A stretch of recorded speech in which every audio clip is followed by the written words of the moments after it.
और पंचायती निरंजनी अखाड़ा के आचार्य महामंडलेश्वर कैलाशानंद गिरी महाराज ने पीएम मोदी की ध्यान साधना पे बोलते हुए कहा कि पीएम मोदी 2 दिन का तप कर रहे हैं और तप कोई साधारण व्यक्ति नहीं कर सकता।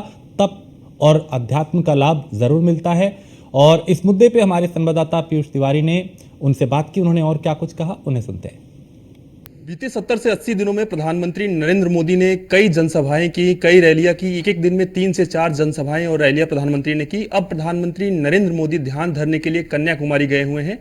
और जब त्याग की बात हो, तपस्या की बात हो, तप की बात हो, तो इसका वर्णन एक सनातन धर्म को समझने वाले महात्मा से बेहतर कौन कर सकता है। हमारे साथ बातचीत करने के लिए श्री पंचायती निरंजनी अखाड़े के महामंडलेश्वर आचार्य जी हैं कैलाशानंद गिरी महाराज जी। महाराज जी, किस तरीके से देखते हैं प्रधानमंत्री के इस तपस्या को आप? भैया, मुझे लगता है यह तप विश्व कल्याण के लिए है। यह तप भारत को विश्व गुरु बनाने के लिए है। यह तप देश के उन लोगों को एक संदेश देने के लिए है जो धर्म विरोधी हैं, राष्ट्र विरोधी हैं, समाज विरोधी हैं, परंपरा विरोधी हैं। मुझे लगता है कि यह कार्य प्रधानमंत्री नरेंद्र मोदी जी के द्वारा इसलिए किया जा रहा है। आपने बिल्कुल सही कहा कि 70, 80, 82 दिनों का जो पूरे भारत भ्रमण प्रधानमंत्री जी का, इस कड़ाके के धूप में जहां छोटे छोटे लोग भी निकलने में डरते हैं, और भारत के यशस्वी प्रधानमंत्री नरेंद्र मोदी जी एक एक दिन में 2-2, 3-3, 4-4 रैलियां उन्होंने किया। तो इसलिए किया कि वो भारत को एक समृद्ध देश बना सकें, भारत को एक समृद्ध राष्ट्र बना सकें। और उस कार्य को पूरा करने के बाद अब वो 2-2.5 दिन के दिव्य साधना में विवेकानंद मेमोरियल कन्याकुमारी में है। मुझे लगता है कि यह साधना चिरकाल के लिए है। प्रधानमंत्री जी आज विश्राम करने के लिए नहीं, तप करने के लिए वहाँ गए, ऊर्जा को प्राप्त करने के लिए गए, जिससे कि वो पुनः 5 वर्ष एक देदीप्यमान की तरह एक सुंदर शासक के रूप में वो देश पे शासन कर सकें, देश को चला सकें और भारत को समृद्ध बना सकें, भारत को राष्ट्रगुरु बना सकें।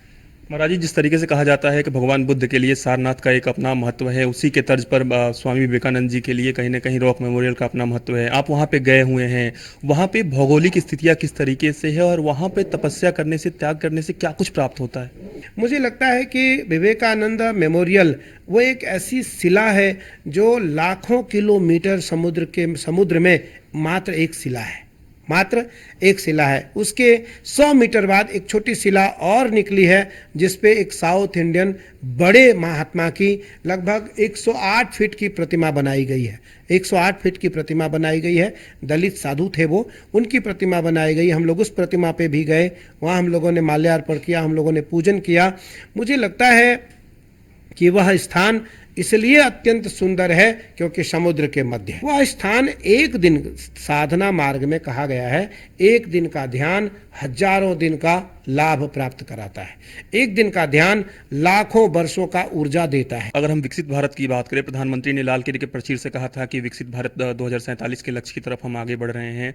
रॉक मेमोरियल भी उसीलिए जाना जाता है, कहा जाता है कि विवेकानंद जी ने भी वहां से विकसित भारत का संकल्प लिया था या सपना देखा था। आपको लगता है कि 2047 तक विकसित भारत पूरी तरीके से हो जाएगा? ये विश्व गुरु के बनने की तर्ज पर भारत लगातार विकास कर रहा है, तो वो किसके नेतृत्व में भारत विश्व गुरु बनेगा और क्या 2047 तक बन जाएगा? चूंकि आपने प्रधानमंत्री जी के लिए भी, जहां तक मैं सही हूं, आपने अभिषेक भी किया था बनारस में, तो क्या प्रधानमंत्री नरेंद्र मोदी ही ऐसे चेहरे हैं जिनके नेतृत्व में विकसित भारत हो जाएगा 2047 तक? देखिए, मैं ये तो नहीं कह सकता हूँ क्योंकि प्रधानमंत्री नरेंद्र मोदी जी चौथे पद में चल रहे हैं। प्रधानमंत्री जी आज वृद्ध तो हैं लेकिन युवा हैं, वृद्ध तो हैं पर युवा हैं। क्योंकि मैं बहुत करीब से प्रधानमंत्री जी के साथ लगभग 7, 8, 10 कार्यक्रमों में साथ रहा, तो प्रधानमंत्री जी वृद्ध होने के बाद भी युवा हैं।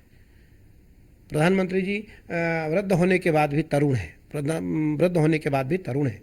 मैं भारत को विकसित होते हुए देखना चाहता हूँ, देखने का प्रयास करूँगा। महादेव से, माँ भगवती से, काली से, और जो भी कर्म हम लोगों को करना पड़े हम उसे करेंगे।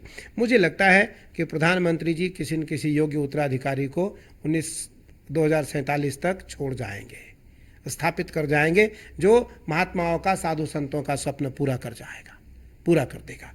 प्रधानमंत्री नरेंद्र मोदी जी अभी 2029 तक बहुत सारे कार्य देश के लिए कर जाएंगे, जो कार्य भारत के बाकी हैं, सनातन धर्म के जो कार्य बाकी हैं, उसको पूरा कर जाएंगे वो।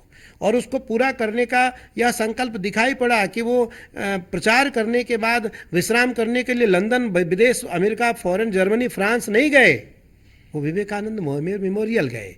विवेकानंद मेमोरियल गए। कोई साधु ही विवेकानंद मेमोरियल जाएगा, कोई साधक ही विवेकानंद मेमोरियल जाएगा, नहीं तो वो थेरेपी कराने अमेरिका चले गए होते। मैं बहुत थक गया हूँ, मैं 7 दिन विश्राम करके अमेरिका जा रहा हूँ, विश्राम करने अमेरिका जा रहा हूँ, विश्राम करके। साधु विश्राम नहीं करता है। राम काज किन है बिनु मोहि कहाँ विश्राम।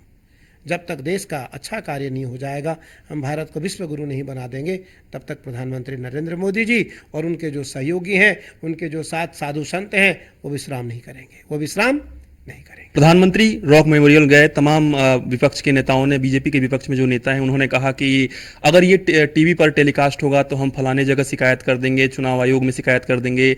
आपको लगता है कि अगर कोई अध्यात्म कर रहा है, अगर कोई योग कर रहा है, अगर कोई ध्यान धर रहा है, अगर कोई मंदिर जा रहा है, अगर आज के दौर में टेलीकास्ट हो रहा है या सोशल मीडिया पर इसे डाला जा रहा है, तो ये गलत है, अनुचित है?